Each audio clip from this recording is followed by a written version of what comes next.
Salve Maria, sempre virgem, toda pura, toda imaculada sobre a sua vida. Aqui é mais outro pastor falando sobre purgatório. Cada um fala uma coisa, cada um quer defender uma coisa, cada um nega uma coisa. Aqui esse é o Rafael Pablo, ele fez um vídeo de... Eu vou fazer seguir 41 minutos, pô, falando sobre purgatório. 1 Coríntios capítulo 3, versículo 11, São Paulo fala do purgatório. Olá pessoal, sejam bem-vindos ao canal Rafael Pablo e hoje nós vamos direto ao ponto. Porque tem pessoas dizendo aí, mais precisamente tem católicos dizendo por aí, que nós protestantes não conseguimos explicar a passagem de 1 Coríntios 3, de 11 a 15, sem a ajuda da Igreja Católica. É isso mesmo que você ouviu. Nós vivemos para ver o dia onde católico vai afirmar que um protestante não consegue explicar a Bíblia. Sim, a Bíblia, que eles nos acusam de ser bibliólatras, que nós estudamos a exaustão. Pois bem, segundo eles, nós não conseguimos explicar o texto de 1 Coríntios 3, de 11 a 15, sem a ajuda da Igreja Católica. Simples. Ele quer dizer o quê? Você, por exemplo, tem a sua autointerpretação. Você, Rafael Pablo. Aí, o João Oliveira, ele lê a Bíblia, ele tem a outra interpretação, a sua própria interpretação. Por exemplo, a Universal tem a sua própria interpretação desse texto. Sua própria doutrina para negar o purgatório. Por exemplo, a Mundial tem sua interpretação com a Escritura, tanto que fundaram as igrejas. Cada denominação, cada placa dessas igrejas de fundamento de homens, o Rafael Pablo, tem uma interpretação própria da Escritura, certo? E esse texto, 1 Coríntios 3, do 3 ao 15, fala claramente do purgatório. Simples. Vocês são bibliógrafos? Não. Porque vocês lê. Não, vocês decoram versículos. Vocês interpretam sem a visão de acordo que foi interpretado pelo mesmo Espírito Santo ali sobre a vida dos apóstolos e a tradição, segundo Tessalonicenses 3,15. Pregada oralmente e depois por escrito pelo mesmo Espírito. Então, manter a integridade. Eu também leio Bíblia, eu também como Bíblia, eu também sei muitos versículos bíblicos. Né? Por isso que eu conheço a verdade. A verdade será conhecida pela igreja, Efésios 3,10. Certo? E a Escritura vem do magistério. Sem a ajuda da Igreja Católica, sem aquela interpretação criativa da Igreja Católica. Mas será que isso realmente acontece? É isso que nós vamos ver nesse vídeo. E eu quero ser bem sincero com vocês, pessoal, porque existem doutrinas católicas que não possuem qualquer indício bíblico, mas nem mesmo de maneira subliminar. Então prova para mim qual versículo bíblico que prova que a igreja distorce a Escritura. Todos os dogmas, meu querido, a Assunção de Maria, a Vividade Perpétua de Maria, o fora da igreja uma salvação, todos os dogmas, a oração, inclusive a Ave Maria que vocês denigrem, é bíblico. Totalmente que a igreja segue biblicamente. Mostra seus fundamentos. A Bíblia fala, proíbe divisão. Então por que vocês estão fundando divisão? A Bíblia nos ensina que só tem uma só igreja. Por que vocês fundaram a igreja? A Bíblia mostra, nos revela que só foi os apóstolos confiados. E vem os sucessores dos apóstolos. Vocês não são sucessores dos apóstolos. E a Bíblia diz que, segundo Tessalonicenses, guardar a tradição. Carta escrita por nós. Oral e carta escrita por nós. A Bíblia mostra que tem um magistério, tem um pastoreio, desceu o Espírito Santo. Então, eu não sei quem está seguindo mais certo. Como você diz, vocês, esses reformadores aí, fundo de quintal, a Igreja Católica se corrompeu. Então, a profecia de Cristo é um engano. Então, Cristo, na sua profecia, está enganado. Que Cristo não profetizou ali a igreja ali sobre Ti, Pedro, profetizou sobre Martinho Lutero. Em 16 século, 1517, 1500 anos, atrasado essa profecia de Cristo, então. Atos Apóstolos dessa linha, Atos Apóstolos 2, Espírito Santo, então o Espírito Santo também é outro que chegou atrasado. E por aí vai, né? Vocês usam a só Escritura porque é uma farsa.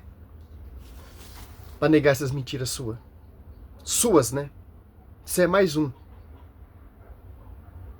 papagaio da história. Mas nem mesmo de maneira subliminar a Bíblia apoiaria certas invencionices, certas criatividades da Igreja Católica. E eu vou dar um exemplo. Se você ver a questão de oração aos mortos, e veja, eu disse oração aos mortos e não oração pelos mortos, essa prática católica ela não possui qualquer indício bíblico.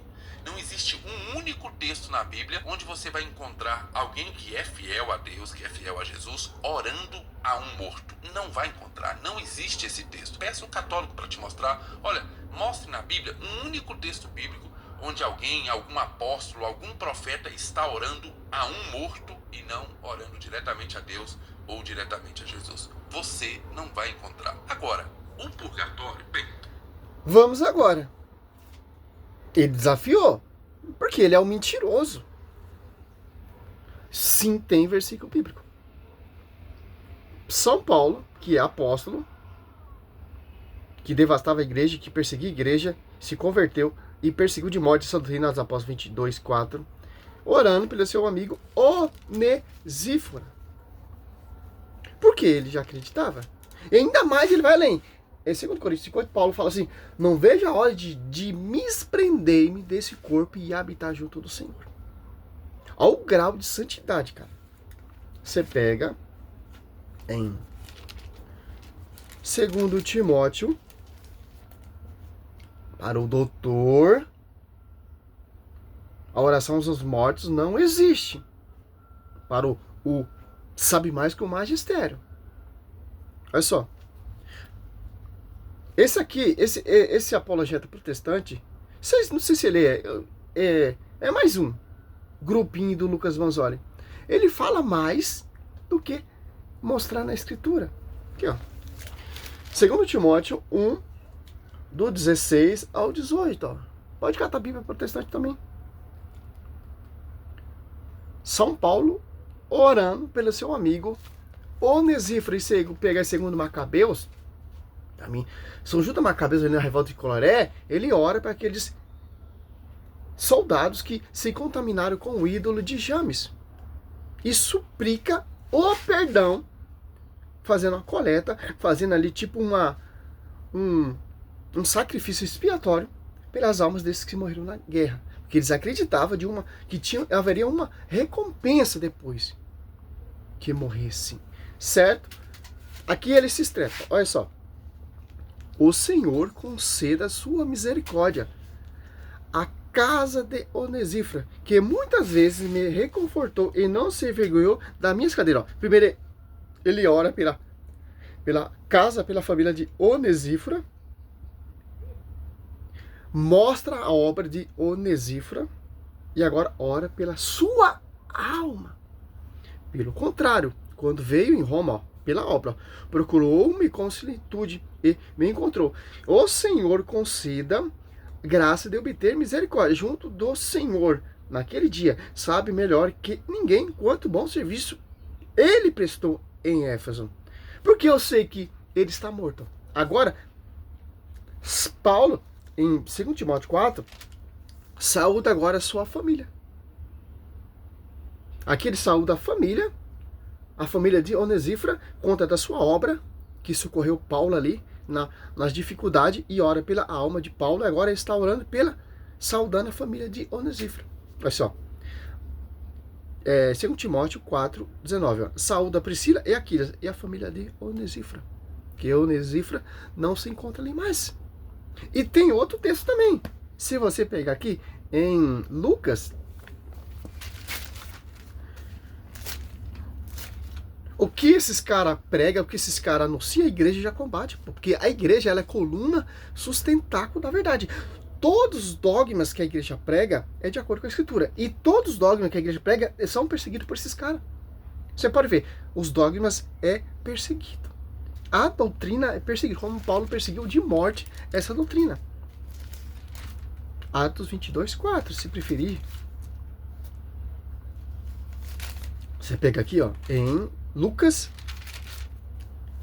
16, olha só que interessante, pô. Vamos marcar aqui também, que eu preciso, eu amo esse texto também, 16, ó, do 19 e 31. Claro que eu vou resumir, né? Olha só. Parábola do rico e o Lázaro. O rico morre e vai para o inferno. O rico está consciente. E o pobre vai para a glória, para o seio de pai Abraão. E tanto que aquele que está no inferno rico roga a pai Abraão para refrescar a sua garganta, porque ele é cruelmente atormentado ali. Pai Abraão, manda Lázaro moer a ponta do dedo e refrescar a minha garganta, porque estou cruelmente atormentado aqui. E ele roga, pai Abraão, manda Lázaro ressuscitar para que nenhum dos meus irmãos venha aqui para essa chama, para esse tormento. E o pai Abraão fala, tem os profetas, tal, etc. Hoje nós temos uma igreja. Ó, ambos estão conscientes. O que é um purgatório? É um estado de purificação. Só entra, Mateus 5, 8, só quem vê Deus, ó, bem-aventurados por coração, porque verão a Deus. 40, Mateus 5, 49. Portanto, seja perfeito, assim como o vosso Pai Celeste é perfeito. Só entra perfeito. Em Hebreus, você pegar ali, Hebreus, olha só que interessante. 11, 23.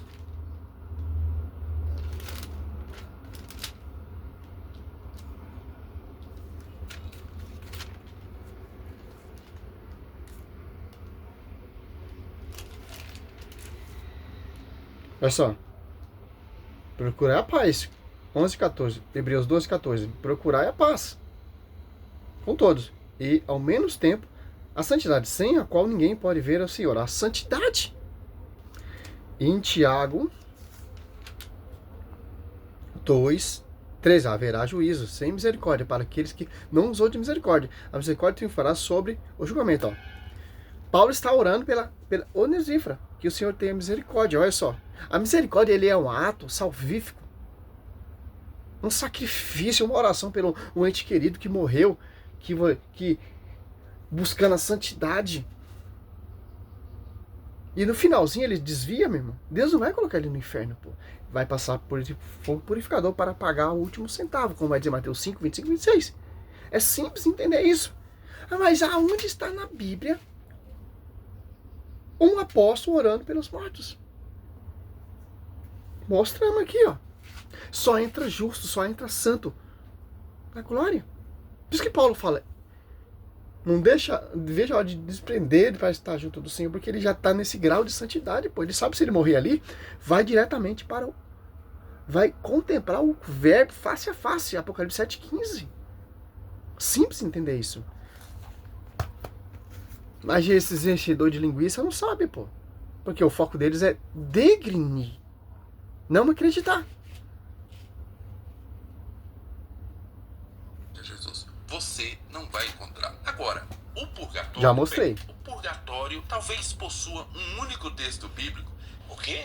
Que se você retirar ele do seu contexto, e se o leitor fazer uma interpretação profundamente criativa, mas muito criativa mesmo, daquilo que Jesus disse, você poderia tentar empurrar a existência de um lugar que hipoteticamente seria um lugar de purificação e que os católicos denominam como purgatório. Mas esse texto não é nem de longe 1 Coríntios 3. Não passa nem perto. Ah, agora eu entendi. Então, aqui em 1